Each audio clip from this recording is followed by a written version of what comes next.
Deerfield Road.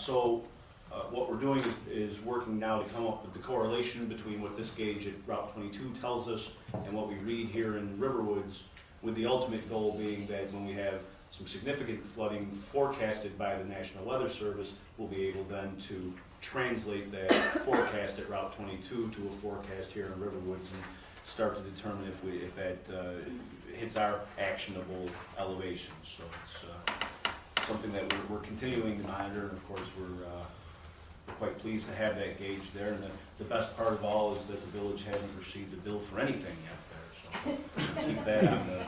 Maybe not for that, but none of it's on TV though, it's not. That's it. The reason we haven't been billed for that yet is that it's still not part of the National Weather Service's forecast yet, and so the feds haven't completed their end of the bargain yet there. I'm sure that eventually they will. And that's all I have. Thank you. Russ?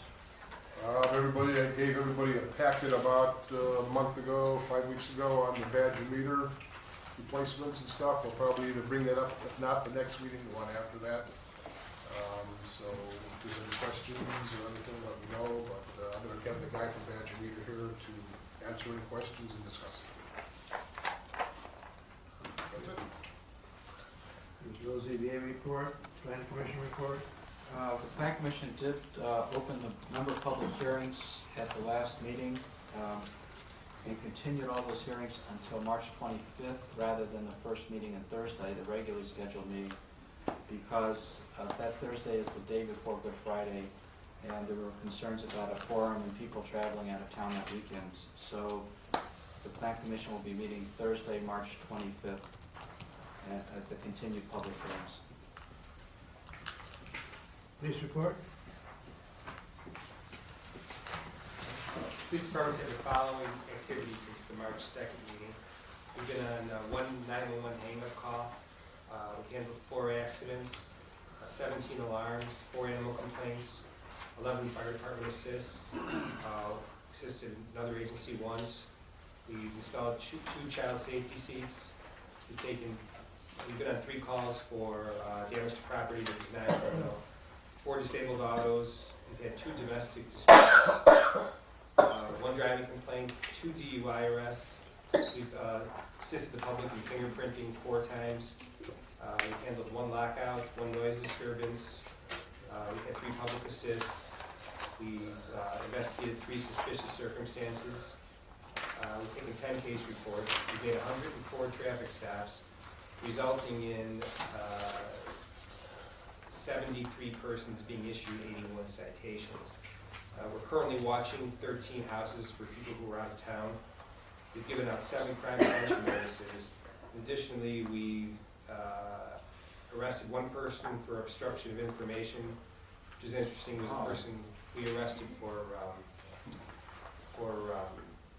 it was a traffic stop. We wrote the person a ticket, and then the actual person who really was the name on the driver's license came in and said, "I got a notice here that I missed court, but I've never gotten a ticket from you." We looked at the video, had her look at the video, and she identified the person in the video of the traffic stop as being her sister, who was using her name, who was driving on a suspended license. So we subsequently got the sister in, and she admitted to everything, and we had her on video.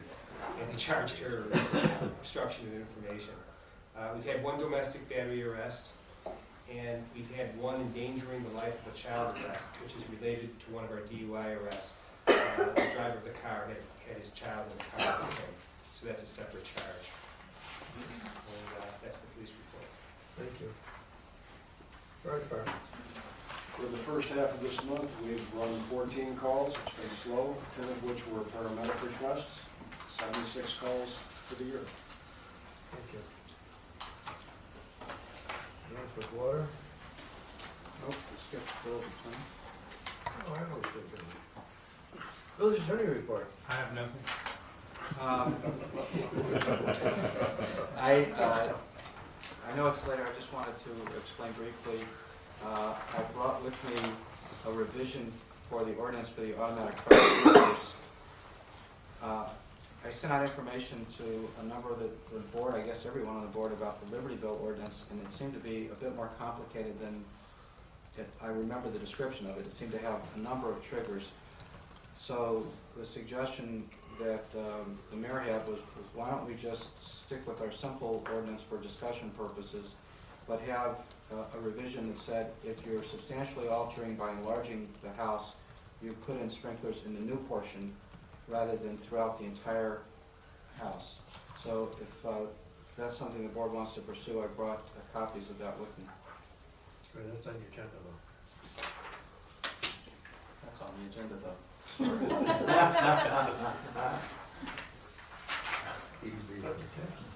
Anything else? No. Okay, thank you. Northwood Water, simply, so far we've saved $437,000. Report 37,469.89.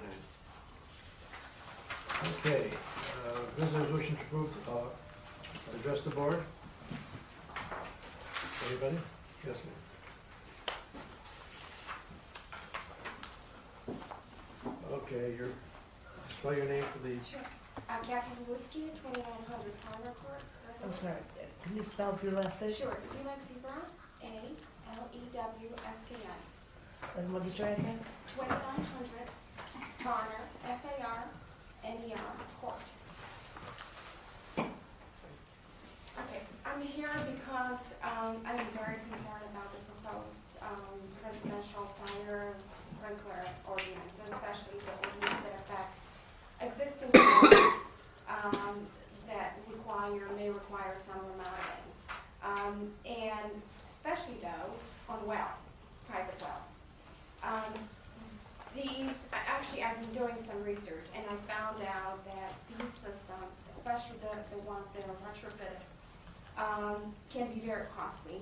They can leak, they can freeze, and they can actually result in damage to floors, carpet, walls, whatever. There are actually 2 villages in Illinois. There may be more. I just found out about 2, West Dundee and St. Charles, that put a moratorium on residential sprinklers because of the problems with the system. What I found is that installing a sprinkler system in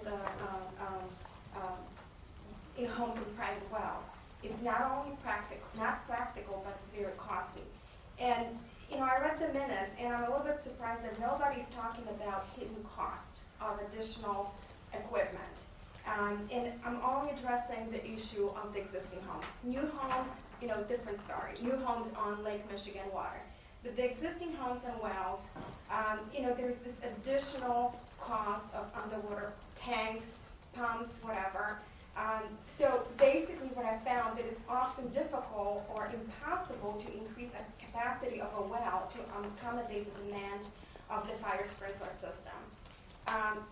These tanks need to be enormous, to pump water. I mean, I heard some comments that these little tanks, that basically we will be required just to buy something to enhance the current pump. It's not going to work. I mean, I actually found a report, and I brought a copy for you, that addresses problems with the existing homes on wells.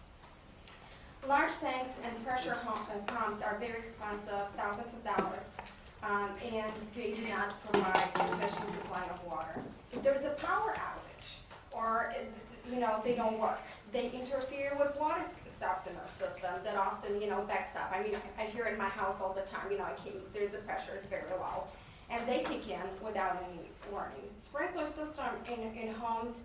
So basically, sprinkler systems in homes and wells do not work, and they often fail. So I'm asking this board, before voting on this ordinance, to do extensive research on this subject and investigate all pros and cons.